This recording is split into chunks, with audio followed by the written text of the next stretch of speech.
हरिहर राधे राधे। आदरणीय भक्तजनों, आप सभी को प्रातःकाल की राधे राधे, नमस्कार, जय श्री राम, ओम नमः शिवाय। आज बड़ा ही पावन दिन है, बड़ा ही खुश और आनंद में दिन है कार्तिक मास का। आज विक्रमी संवत 2080 कार्तिक मास की चतुर्थी तिथि आज है। आज करवा चौथ का व्रत है,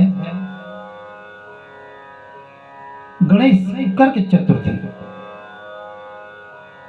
इसके बीच में हम आपको एक लघु कथा भी सुनाएंगे। तो आइए प्रारंभ करते हैं कार्तिक मास के अगले पड़ाव पर, जिसमें हमने कार्तिक व्रत दीपदान की महिमा का वर्णन करना है। सभी भक्तजनों से प्रार्थना है कि यदि कोई गलती हो जाती है शब्दों में, तो उसके लिए हम क्षमा के प्रार्थी हैं।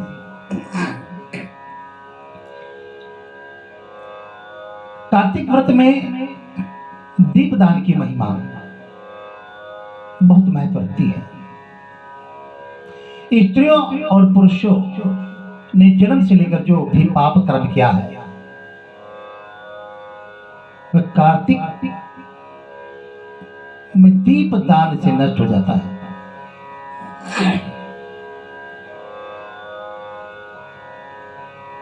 इस विषय में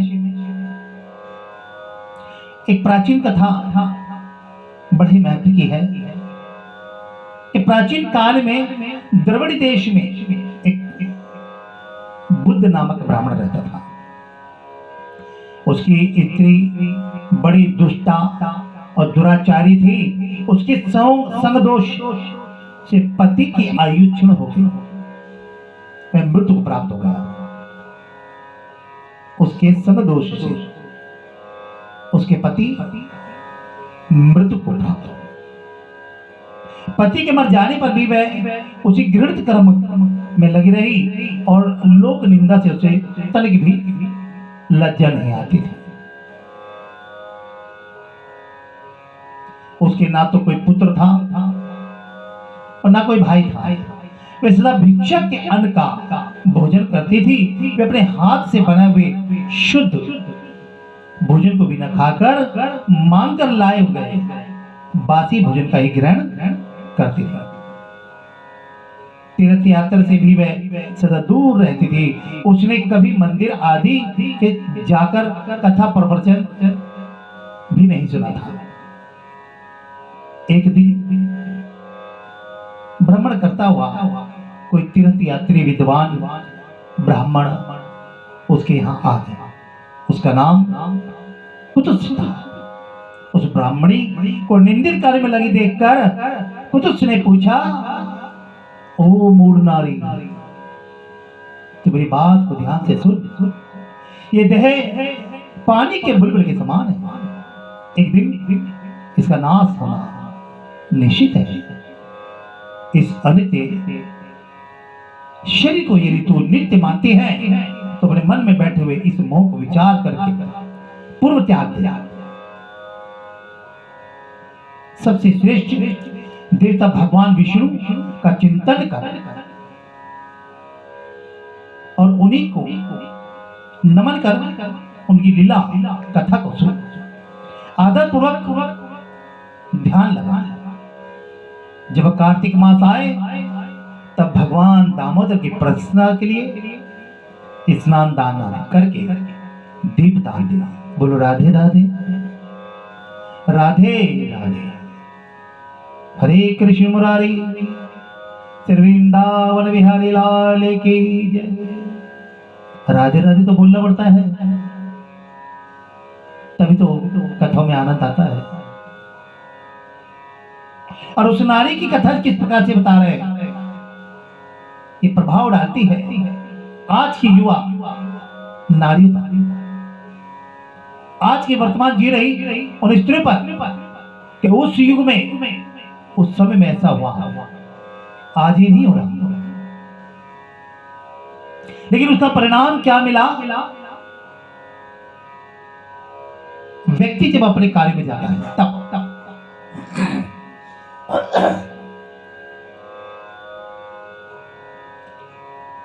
भगवान विष्णु की परिक्रमा करके उन्हें प्रणाम कर, ये व्रत विधवा और सौभाग्यवती सभी स्त्रियों के करने योग्य है। ये सब पापों की शांति और समस्त उपद्रव का नाश करने वाला है।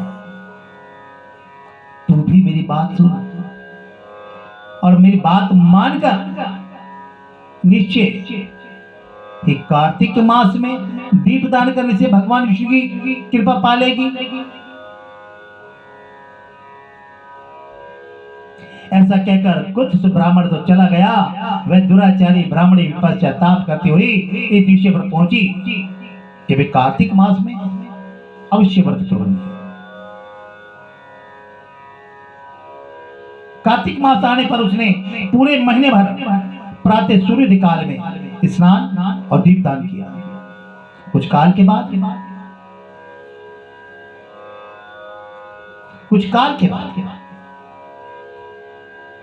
आयु समाप्त होने पर उसकी मृत्यु हुई।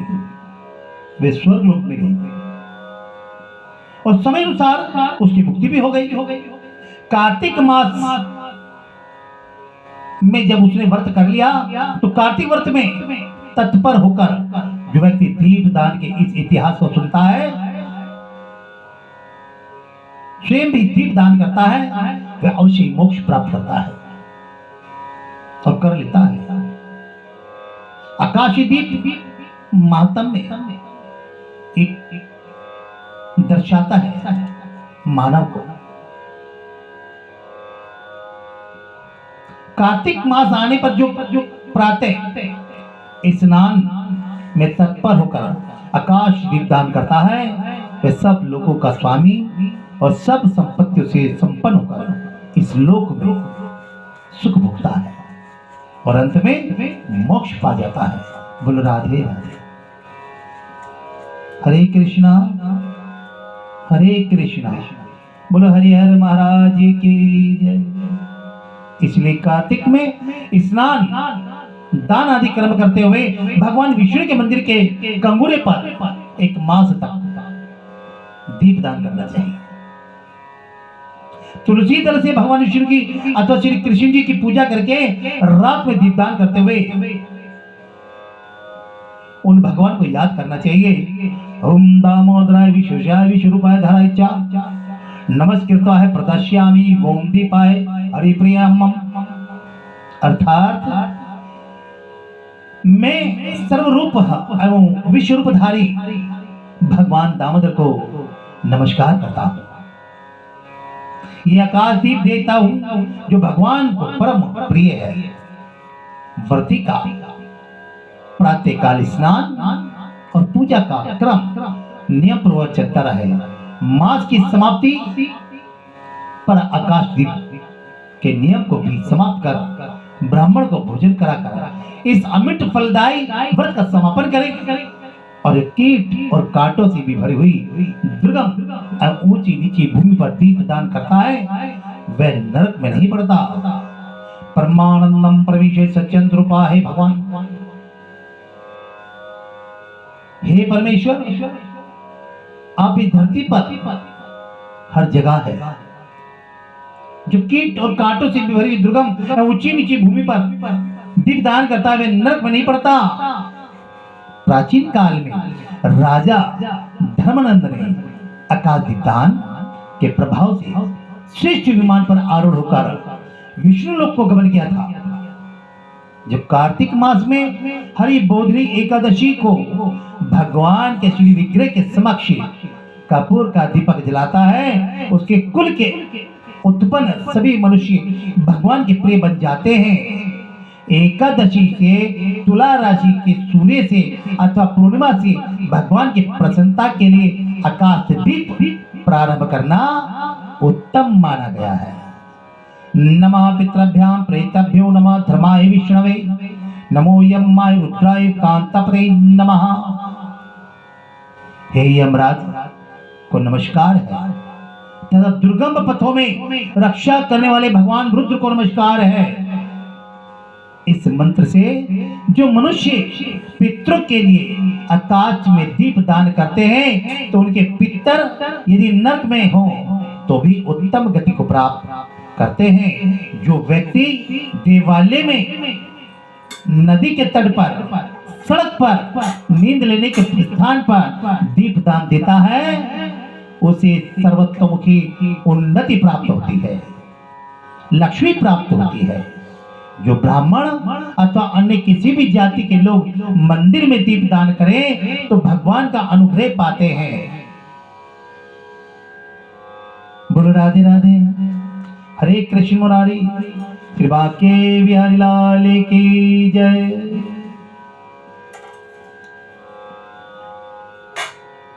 कार्तिक में तुलसी की महिमा बड़ी अपरंपार है। ब्रह्मा जी कहते हैं कि कार्तिक मास में जो भक्त प्रातः काल स्नान करके पवित्र हो कोमल तुलसी दल से भगवान दामोदर की पूजा करता है वे निश्चय ही मोक्ष प्राप्त करता है। पूर्व काल में भक्त विष्णुदास भक्ति प्रवत तुलसी पूजन से शीघ्र ही भगवान के धाम को चले गए थे। राजा चोल उसकी तुलना में गौण है, गुण हो गए। तुलसी से भगवान की पूजा पाप का नाश और पुण्य की वृद्धि करने वाली है। अपने लगाई हुई तुलसी जितना ही अपने मूल का विस्तार करती है उतने ही सहस्त्र युगों तक मनुष्य ब्रह्मलोक में प्रतिष्ठित होते हैं।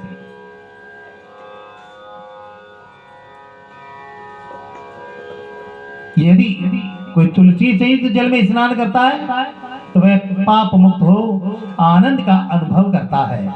जिसके घर में तुलसी का पौधा विद्यमान है उसका घर तीर्थ के समान है, वहां यमराज के दूत नहीं जाते। जो मनुष्य तुलसी का चिचित गंध धारण करता है क्रियामाण पाप उसके शरीर का स्पर्श नहीं करते। जहां तुलसी वन की छाया हो वहीं पर पितरों की तृप्ति के लिए श्राद्ध करना चाहिए। जिसके कान में, मुख में और मस्तक पर तुलसी का पत्ता दिखाई देता है उसके ऊपर यमराज दृष्टि नहीं डाल सकते। बोलो राधे राधे। हरि बोल। हरि मिलेंगे, हरि बोल, हरि मिलेंगे। बोलो राधे राधे। हरे कृष्ण मुरारी शिवा के बिहारी लाल की। प्राचीन काल में हरिमेधा और सुमेधा नाम के दो ब्राह्मण थे। वे जाते जाते किसी दुर्गम वन में परिश्रम से व्याकुल हो गए। वहां उन्होंने एक स्थान पर तुलसी दल देखा और सुमेधा ने तुलसी का महान वन देखकर उसकी परिक्रमा की और भक्ति पूर्वक प्रणाम किया। यह देख हरिमेधा ने पूछा कि तुमने अन्य सभी देवताओं व तीर्थ व्रतों के रहते तुलसी वन को प्रणाम क्यों किया? सुमेधा ने बताया प्राचीन काल जब दुर्वासा के शाप से इंद्र का ऐश्वर्य छिन गया, इंद्र का दुर्वासा जी के शाप से बड़ा आनंद आता है पढ़ने में, सुनने में, सुनाने में। कार्तिक मास की कथाओं का हर साल नई अभी घट और उस मंथन में सभी दिव्य औषधियां प्रकट हुई। उन दिव्य औषधियों में मंडलाकार तुलसी उत्पन्न हुई जिसे ब्रह्मा आदि देवताओं ने श्री हरि को समर्पित किया और भगवान ने उन्हें ग्रहण कर लिया। भगवान नारायण संसार के रक्षक और तुलसी उनकी प्रियतमा है, इसलिए मैंने उन्हें प्रणाम किया है। सुमेधा इस प्रकार कह रहे थे कि सूर्य के समान अत्यंत तेजस्वी विशाल विमान के निकट उतरा। उन प्रकट हुए दोनों बरगद का वृक्ष गिर पड़ा और उसमें से दो दिव्य पुरुष प्रकट हुए। उन दोनों ने हरिमेधा और सुमेधा को प्रणाम किया। तब दोनों ब्राह्मणों ने उनसे पूछा कि आप कौन हैं? तब उनमें से जो बड़ा था वह बोला, मेरा नाम आस्तिक है।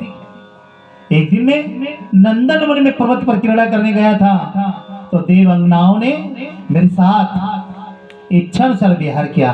उस समय उन युवतियों के हार के मोती टूटकर तपस्या करते हुए लोमस ऋषि पर गिर पड़े। यह देखकर मुनि को क्रोध आया और उन्होंने सोचा कि स्त्रियां तो परतंत्र होती है, अतः ये उनका अपराध नहीं, दुराचारी तो आस्तिक ही शाप के योग्य है। ऐसा सोचकर उन्होंने मुझे शापित किया, अरे तू ब्रह्म राक्षस होकर बरगद के पेड़ पर निवास कर। जब मैंने विनती से उन्हें प्रसन्न किया तो उन्होंने शाप से मुक्ति की विधि सुनिश्चित कर दी। तब किसी ब्राह्मण के मुख से तुलसी दल की महिमा सुनेगा तो तत्काल तुझे उत्तम मोक्ष प्राप्त होगा। इस प्रकार मुक्ति का शाप पाकर मैं चिरकाल से इस वट वृक्ष पर निवास करता था।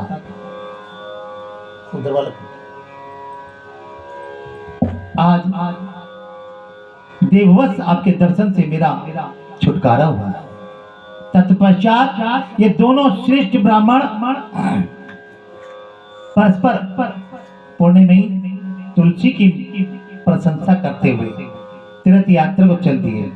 इसलिए भगवान विष्णु को प्रसन्नता देने वाले इस कार्तिक मास में तुलसी की पूजा अवश्य करनी चाहिए। बोल राधे राधे।